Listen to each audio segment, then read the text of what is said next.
श्री हरि परमानंदम उपदेष्टारमीश्वरम व्यापकम सर्वलोकानां कारणम तम नमामि हम। सबको जय श्री कृष्ण, जय महादेव। एक बार फिर से आपका हार्दिक स्वागत है इस ज्ञान गंगा में, जहां हम आपको लेकर चलेंगे उन ग्रंथों की दुनिया में जिन्होंने मानव सभ्यता, संस्कृति और आत्मिक चेतना को नई दिशाएं दी है। तो आज हम सबसे पहले जिस ग्रंथ का दर्शन कर रहे हैं वो है शक्ति संगम तंत्र। यह बेनोइतोष भट्टाचार्य संपादित यह ग्रंथ है और ओरिएंटल इंस्टीट्यूट बड़ौदा से प्रकाशित हुआ यह ग्रंथ है। यह ग्रंथ 1932 में प्रकाशित हुआ है, जिसे आज 93 वर्ष पूर्ण हुए हैं। इस ग्रंथ में 21 विषयों की हमें अनुक्रमणिका प्राप्त होती है, जिसमें पहला विषय है प्रथम प्रवर्तन नाम। यह अध्याय साधना की आरंभिक भूमिका है। इसमें बताया गया है कि साधक को तंत्र मार्ग में प्रवर्तन से पहले कौन कौन सी मानसिक और शारीरिक शुद्धियां प्राप्त करनी चाहिए। यहाँ गुरु की शरण, निष्ठा और दीक्षा की महत्ता का विस्तार पूर्वक वर्णन हमें यहाँ प्राप्त हो जाता है, क्योंकि शास्त्र कहता है गुरु प्रसादेन विना न सिद्धि, अर्थात बिना गुरु की कृपा के कोई भी सिद्धि संभव नहीं है। इस अध्याय का भाव है कि शुद्ध संकल्प से आरंभ ही सफलता का मूल है। फिर दूसरा अध्याय दिया गया है, वह है काल रात्रिया अधिविनिर्णय। यहाँ हमने यह दूसरा अध्याय है वह विस्तार पूर्वक लिया है, बाकी के अध्यायों का सिर्फ हमने सार लिया है। तो दूसरा जो अध्याय है उसमें कहते हैं कि प्राचीन तंत्रों में कहा गया है कि जब सृष्टि का संतुलन डगमगाने लगता है तब अधर्म का अंधकार बढ़ जाता है। तब मां काल रात्रि अपने भयंकर किंतु करुणामयी रूप से प्रकट होती है। मां का यह स्वरूप भय नहीं, संरक्षण का प्रतीक है, जो अंधकारमय अज्ञान को नष्ट करती है, जो साधक के भीतर के तम को काटकर उसे ज्योति की ओर ले जाती है, वही है काल रात्रि। उनका वर्ण श्याम है, आकाश के समान अनंत, नितांत और गंभीर है। उसके केस बिखरे हुए जो अनंत ऊर्जा का प्रतीक है। उनके 3 नेत्र है जो त्रिकाल यानी भूत, भविष्य और वर्तमान के साक्षी है। उनके हाथों में खड्ग, वज्र और अभय मुद्रा है, जिससे वे भक्तों की रक्षा करती है और पापियों का विनाश करती है। काल रात्रि का अर्थ केवल भयानक रात्रि नहीं है, यह उस अवस्था का संकेत है जब साधक स्वयं अपने भीतर के भय से सामना करता है। यह साधना का वह चरण है जहां मोह, क्रोध, अहंकार और अज्ञान, इन 4 शत्रुओं का अंत होता है। शास्त्र कहता है या देवी सर्वभूतेषु रात्रि रूपेण संस्थिता नमस्तस्ये नमस्तस्ये नमस्तस्ये नमो नमः। जो देवी प्रत्येक प्राणियों में रात्रि के रूप में विद्यमान है, उनको बार बार नमस्कार है। यहां रात्रि यानी मौन, शांति और आत्मचेतना का प्रतीक बताया गया है। काल रात्रि की उपासना में भय का दमन नहीं बल्कि उसका आलिंगन आवश्यक है। साधक को प्रातः काल नहीं अपितु मध्य रात्रि में स्थिर चित्त होकर एकांत स्थान में ओम ह्रीम काल रात्रे नमः इस मंत्र का जप करना चाहिए। दीपक में तिल का तेल या सरसों का तेल हो और दक्षिण मुखी ज्योति जले। फिर भोग में गुड़, नारियल, नीले फूल उनको अर्पित किए जाते हैं। मन में भाव हो, मां मेरे भीतर जो भी अंधकार है उसे नष्ट करे और सत्य का प्रकाश हमें दे। जो साधक काल रात्रि का स्मरण नित्य करता है उसे भय, रोग, शत्रु और मृत्यु से मुक्ति मिल जाती है। ऐसे साधक को मां अपनी शरण में लेकर परम शांति प्रदान करती है। कहा गया है कालम जयति या देवी काल रात्रि न संशय, अर्थात जो देवी काल को भी जीत लेती है वही काल रात्रि है। फिर इसमें तीसरा विषय आता है अष्टाक्षर निरूपणम। यहाँ अष्टाक्षर मंत्र का विस्तृत विवेचन हमें यहाँ प्राप्त हो जाता है। 8 अक्षरों में निहित यह मंत्र साधक को आत्म साक्षात्कार की दिशा में ले जाता है। मंत्र के उच्चारण, भाव, लय और ध्यान के नियम बताए गए हैं। यह अध्याय कहता है कि मंत्र में ही मां का साक्षात निवास है।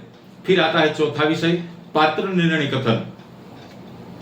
इस भाग में हमें बताया गया है कि तंत्र मार्ग में कौन कौन से पात्र हमें लेने चाहिए और कौन कौन से पात्र नहीं लेने चाहिए। साधना करने वाले में संयम, गुरु, भक्ति और निस्वार्थता आवश्यकता है। जो व्यक्ति केवल सिद्धि के लाभ से साधना करता है वह अधपतन को प्राप्त होता है। केवल योग्य पात्र को ही तंत्र की दीक्षा ग्रहण करनी चाहिए। यह हमें इस विषय में प्राप्त हो जाता है। फिर आता है पांचवा विषय, ऋणत्रय निवचन। यह अध्याय त्रिविध ऋण, देव ऋण, पितृऋण और ऋषि ऋण का निरूपण करता है। मनुष्य जन्म से ही इन 3 ऋणों का धारक है और साधना का उद्देश्य उनसे मुक्त होना है।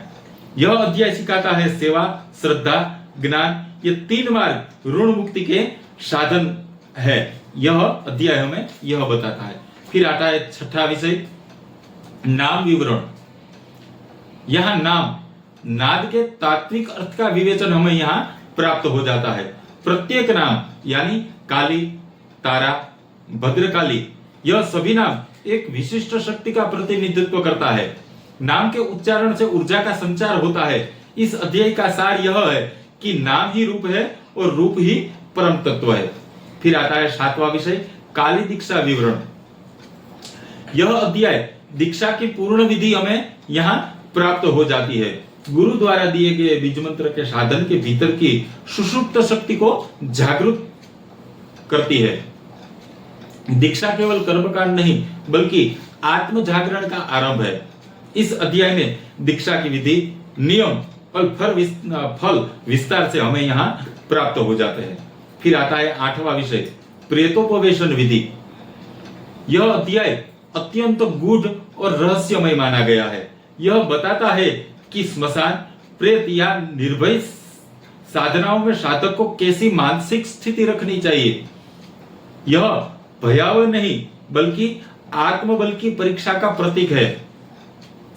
यहां हमें सिखाया गया है कि जो मृत्यु को समझ लेता है वही जीवन का रहस्य जान सकता है। फिर आता है 9वां विषय, मेष साधना नाम। यहां मेष अर्थात बल, तेज और त्याग का तात्विक अर्थ बताया गया है। यह साधना उस शक्ति का प्रतीक है जिसमें साधक अपनी इच्छाओं का बलिदान देता है। यह अध्याय कहता है कि बलिदान ही साधना की पूर्णता है।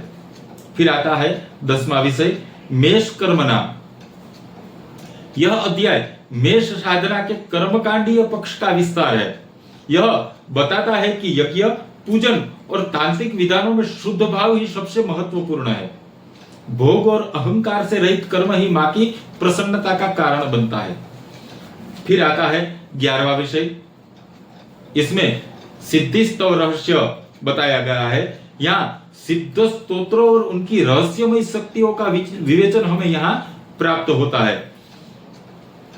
यहाँ कहा गया है कि स्तोत्र का पाठ जब भावपूर्वक किया जाए तो वह साधक के हृदय में तेज उत्पन्न करता है। यह अध्याय हमें सिखाता है कि भक्ति में उच्चारण नहीं, भाव का मुख्य प्रधान है। फिर आता है 12वां विषय, यह सिद्ध प्रयोग नाम यह विषय है। यह भाग विभिन्न प्रयोगों और सिद्धियों का परिचय हमें यहाँ प्राप्त करवाता है, परंतु साधना ही यह साथ में यह चेतावनी भी यह देता है कि बिना गुरु की अनुमति के कोई प्रयोग नहीं करना चाहिए। यह अध्याय कहता है कि सिद्धि वही जो सेवा में समर्पित हो। फिर आता है 13वां विषय, वीराचार्य निर्णय। यह अध्याय तंत्र में वीर मार्ग का विवेचन यहाँ हमें प्राप्त हो जाता है। यह बताता है कि वीराचार्य वह है जो अपने भय, वासना और मोह पर विजय प्राप्त करता है। यहाँ चेतावनी दी गई है कि वीरता बाह्य नहीं, आंतरिक संयम है। फिर आता है 14वां विषय, तारा रूप 4 सिद्धि निर्णय। यहाँ तारा देवी की 4 प्रमुख सिद्धियां मोक्ष, भोग, ज्ञान और शक्ति का वर्णन हमें यहाँ विस्तार से प्राप्त हो जाता है। साधक इन सिद्धियों के माध्यम से आत्मज्ञान की अवस्था को प्राप्त कर सकता है, यह हमें इस विषय में बताया गया है। फिर आता है 15वां विषय, मधुमती सिद्धि। यह अध्याय मधुमती अर्थात मीठे वचन, मधुर व्यवहार और संतुलित मन की साधना हमें यहाँ प्राप्त हो जाती है। यह मानसिक शांति और आत्मसंतोष का प्रतीक है। फिर आता है 16वां विषय, ऋणत्रयाक्षा विधायको। यहाँ रुचाओं के निवारण की कर्मकांडीय विधि का वर्णन हमें यहाँ प्राप्त हो जाता है। साधक को अग्नि, जल और मंत्र के माध्यम से आंतरिक शुद्धि प्राप्त करने के उपाय यहाँ हमें प्राप्त हो जाते हैं। फिर आता है 17वां विषय, सूत्र निर्णय नाम। यह अध्याय तांत्रिक सूत्रों की व्याख्या यहाँ हमें प्राप्त हो जाती है। सूत्र अर्थात नियम जो साधना को स्थिर रखता है। यह बात हमें सिखाता है कि अनुशासन ही साधना की आत्मा है। फिर आता है 18वां विषय, ऋण दीक्षा विधि निरूपण। यह अध्याय दीक्षा और ऋण मोचन की संयुक्त प्रक्रिया बताता है। गुरु के माध्यम से साधक अपने कर्म बंधनों से मुक्त होता है। यह अध्याय कहता है कि दीक्षा ही आत्म मुक्ति का द्वार है। फिर आता है 19वां विषय, यह है उपाकर्म, विद्योपनयन आदि विधि निर्णय। यहाँ उपाकर्म और उपनयन की विधियां तांत्रिक दृष्टि में हमें समझाई जाती है। इस विषय का उद्देश्य बाहरी संस्कार नहीं बल्कि आंतरिक जागरण है। फिर आता है 20वां विषय, व्रत निरूपण नाम। यह अध्याय विविध व्रतों और उनके फलों का विवरण हमें यहाँ प्राप्त हो जाता है। यह बताता है कि व्रत केवल व्रत धारण नहीं बल्कि मन की दृढ़ता का प्रतीक है। फिर आता है अंतिम 21वां अध्याय, ध्यान विनियोग। अंतिम अध्याय ध्यान का स्वरूप बताता है। यह साधना का शिखर माना गया है। यहाँ सिखाया गया है कि ध्यान कोई क्रिया नहीं, आत्मा की स्थिरता की अवस्था है। यहाँ साधक शिवत्व को प्राप्त करता है, जहां साधक और साध्य एक हो जाते हैं।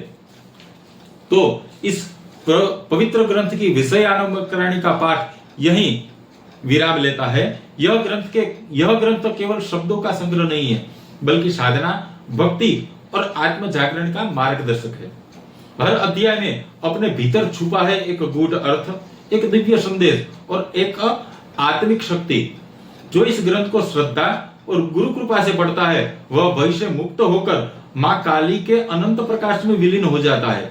माँ काल रात्रि का स्मरण करते ही जीवन का अंधकार मिट जाता है और साधक के हृदय में ज्ञान की ज्योति प्रकट हो जाती है। यह ग्रंथ हमें सिखाता है कि हर रात्रि के भीतर एक प्रभात छिपा है, हर भय के भीतर एक मुक्ति का द्वार है और हर साधक के भीतर माँ का साक्षात वास है। जो साधक इस ग्रंथ को निष्ठा से श्रवण करता है उसका जीवन भयमुक्त, दृढ़ और प्रकाशमय बन जाता है। माँ काल रात्रि आप सभी को शक्ति, साहस और शांति प्रदान करे। इसी भावना के साथ हम फिर मिलेंगे नए ग्रंथों के साथ। तब तक सबको जय श्री कृष्ण, जय महादेव।